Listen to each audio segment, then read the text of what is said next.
Hello again. Good to see you back in this 5B on politics and inclusion. We have three speakers, and I think it's a really interesting session that we're going to have on a topic that has not been discussed already a lot, but it has. And I think it's really very important also for the practice of classical music. And so I'm looking forward to hearing the presentations of Lore Lieksenberg, Hanna Greskiewicz, if I'm pronouncing correctly, and Ilona C. Dian Ho. And we decided that we start Lore. And Lore studied composition and singing.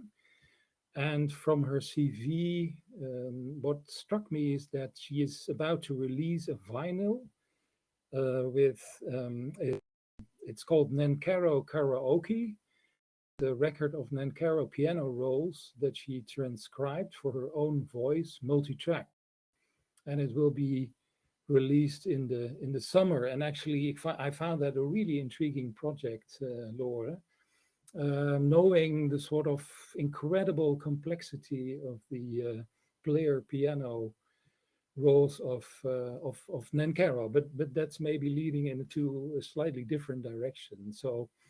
Let me pass on the floor to you for your presentation.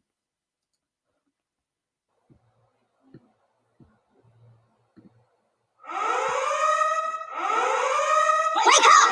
Wake up! Wake up! Here follows a party political broadcast on behalf of the Voice Party.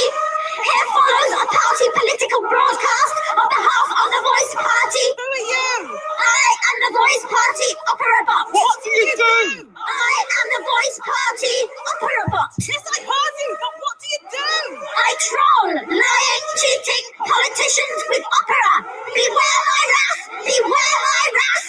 The Voice Party is the only political party you cannot join. It joins you. The Voice Party will put music and sound at the center of politics. Holy God! I will defeat evil with the power of my voice. Who are you? I am the Voice Party Opera Box. I am the Voice Party Opera Box. Stupid! Hello, my name is Lore Lieksenberg and I am the Voice Party Opera Bot. In fact, I am the leader of the Voice Party. The Voice Party was born out of the trauma of Brexit in 2016 and was launched in Berlin at the Hamburger Bahnhof during the German elections of 2017. It also stood in the UK general election in 2019, standing in the constituency of Stoke Newington and Hackney North against, among others, Diane Abbott.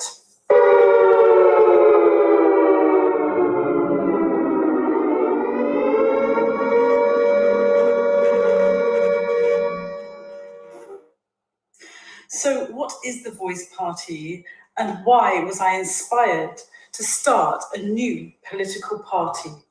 What is it about the mainstream and even the alternative political parties that leaves me with the feeling that there is a big void at the heart of politics and society? And how does this relate to music making? It's largely because the arts in the UK are in crisis and have been for some time. And the state of the arts can be seen to reflect society as a whole, the health of the society in many different ways.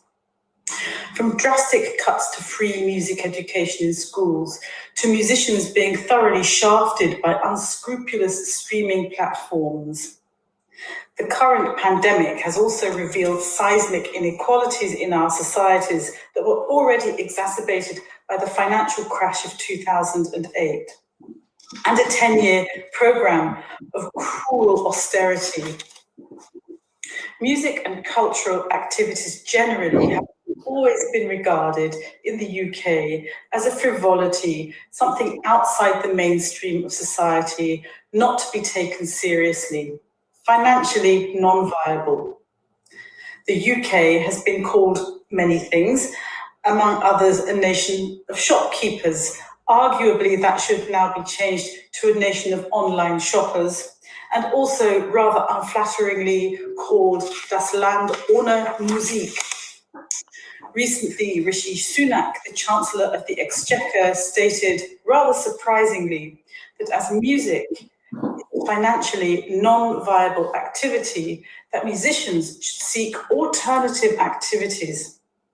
This is in spite of the fact that in 2018 alone, music as an industry added £5.2 billion to the nation's coffers.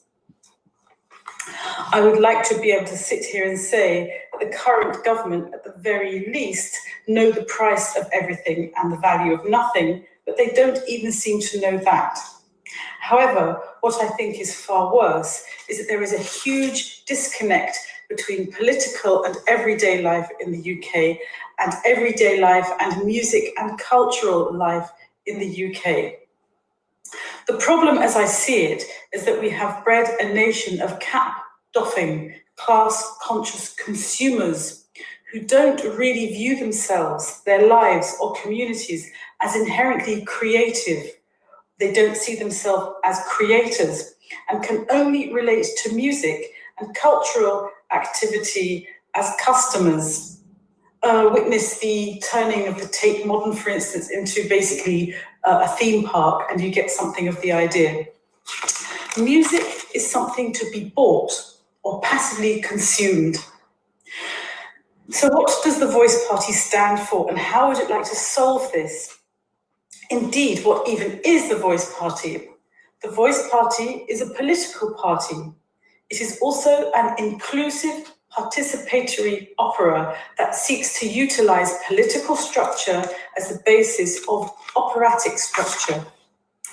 Whilst it is arguable that world politics have become absurd and operatic enough already, what with 4 years of a Trump administration, and Vladimir Putin hiring an experimental theatre director, Vladislav Surkov, with the express intention of encouraging a post-truth era, confusing, manipulating and exhausting world populations, I would argue that art, music, operatic tendency and life have become entwined in the wrong way. So how would the Voice Party remedy this and utilise operatic structure to improve daily life and also explore different modes of musical creation?